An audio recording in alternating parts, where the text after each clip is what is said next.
അൽഹംദുലില്ലാഹി ഖഫാ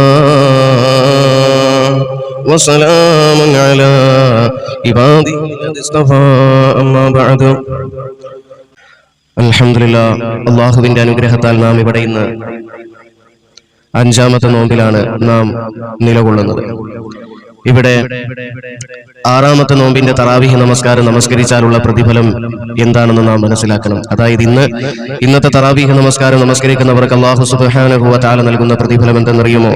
ആദരവാകുന്ന പ്രവാചകൻ നബി മുഹമ്മദ് മുസ്തഫ സ്വല്ലല്ലാഹു അലൈഹി വസല്ലമ തങ്ങൾ അവിടുന്ന് പറയുകയാണ്, വഫീ ലൈലത്തി സാദിസതി, 6-ാമത്തെ നോമ്പിന്റെ 6-ാമത്തെ തറാവീഹ് നമസ്കാരം നമസ്കരിക്കുന്നവർക്ക് അല്ലാഹു സുബ്ഹാനഹു വ തആല നൽകുന്ന പ്രതിഫലം അല്ലാഹുവിന്റെ റസൂൽ പറയുകയാ, അഅതാഹു അല്ലാഹു തആല സവാബ മൻ താഫ ഫിൽ ബൈത്തിൽ മഅമൂരി വയസ്തഗ്ഫിർ ലഹു കുല്ലു ഹജരിൻ. അഅതാഹു അല്ലാഹു തആല, അല്ലാഹു സുബ്ഹാനഹു വ തആല അവർക്ക് നൽകുന്നതാണ് എന്താണ്? സവാബ മൻ താഫ മിനൽ ബൈത്തിൽ മഅമൂർ, ബൈത്തുൽ മഅമൂർ തവാഫ് ചെയ്തതിന്റെ കൂലി അല്ലാഹു സുബ്ഹാനഹു വ തആല 6-ാമത്തെ നോമ്പിന്റെ 6-ാമത്തെ തറാവീഹ് നമസ്കാരം നമസ്കരിക്കുന്നവർക്ക് അല്ലാഹു സുബ്ഹാനഹു വ തആല നൽകുമെന്ന് മഹാനായ നബി മുഹമ്മദ് മുസ്തഫ സ്വല്ലല്ലാഹു അലൈഹി വസല്ലം. എന്താണ് മുഅ്മിനീങ്ങളെ ബൈത്തുൽ മഅമൂർ എന്താണെന്ന് നാം മനസ്സിലാക്കണം.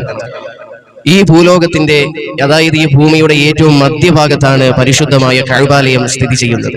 അതിന്റെ നേരെ മുകളിലാണ് 1-ാം ആകാശത്ത് ബൈത്തുൽ മഅമൂർ. അതിന്റെ നേരെ 7 ആകാശത്തിന് മുകളിലാണ് അള്ളാഹുവിന്റെ അർശ് ഇരിക്കുന്നത്. അപ്പോ 1-ാം ആകാശത്ത് പരിശുദ്ധമായ കഅബാലയത്തിന്റെ നേരെ മുകളിൽ 1-ാം ആകാശത്തിരിക്കുന്ന ഒരു മസ്ജിദാണ് ബൈത്തുൽ മഅമൂർ.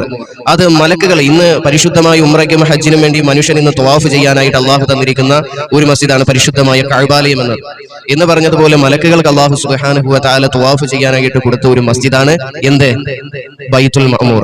ആ ബൈത്തുൽ മഅമൂർ തവാഫ് ചെയ്തതിന്റെ കൂലി നിനക്ക് ലഭിക്കണമെങ്കിൽ ഇന്നത്തെ 6-ാമത്തെ നോമ്പിന്റെ 6-ാമത്തെ തറാവീഹ് നമസ്കാരം, അതായത് ഇന്നത്തെ തറാവീഹ് നമസ്കാരം നീ നമസ്കരിച്ചാൽ അതിന്റെ കൂലി, ആ ബൈത്തുൽ മഅമൂർ തവാഫ് ചെയ്തതിന്റെ കൂലി അല്ലാഹു സുബ്ഹാനഹു വ തആല നിനക്ക് നൽകുമെന്ന് മഹാനായ നബി മുഹമ്മദ് മുസ്തഫ സ്വല്ലല്ലാഹു അലൈഹി വസല്ലം. മാത്രമല്ല മുഅ്മിനീങ്ങളെ നാം മനസ്സിലാക്കണം, അത് കഴിഞ്ഞിട്ട് അല്ലാഹുവിന്റെ റസൂൽ പറഞ്ഞത് എന്താണ്? വയസ്തഗ്ഫിറു ലഹു കുല്ലു ഹജറിൻ, അവന് വേണ്ടി എല്ലാ മൺതരികളും കല്ലുകളും എല്ലാം അവന് വേണ്ടി പാപപൊറുക്കൽ തേടുമെന്ന് മഹാനായ നബി മുഹമ്മദ് മുസ്തഫ. ജീവിതത്തിൽ ഒരു ദിവസം 24 മണിക്കൂറെങ്കിൽ ആ 24 മണിക്കൂറിലും നാം ഒരുപാട് നന്മയ്ക്ക് പകരം പാപങ്ങളല്ലേ ചെയ്തുകൊണ്ടിരിക്കുന്നത്.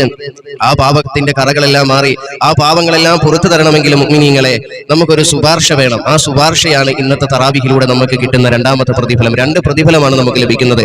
ഒന്ന് ബൈത്തുൽ മഅമൂർ തവാഫ് ചെയ്തതിന്റെ കൂലിയും, 2 എല്ലാ മൺതരികളും കല്ലുകളും അവന് വേണ്ടി പാപപൊറുക്കൽ തേടുമെന്ന് മഹാനായ നബി മുഹമ്മദ് മുസ്തഫ സ്വല്ലല്ലാഹു അലൈഹി വസല്ലം. അതുകൊണ്ട് ഇന്നത്തെ തറാവീഹ് നമസ്കാരം നിസ്സാരതയോടെ കാണരുത്. 6-ാമത്തെ തറാവീഹ് നമസ്കാരം അല്ലാഹു നമ്മൾ ചെയ്യുന്ന ഇബാദത്തുകളെല്ലാം പരിപൂർണമായും സ്വീകരിക്കുമാറാകട്ടെ.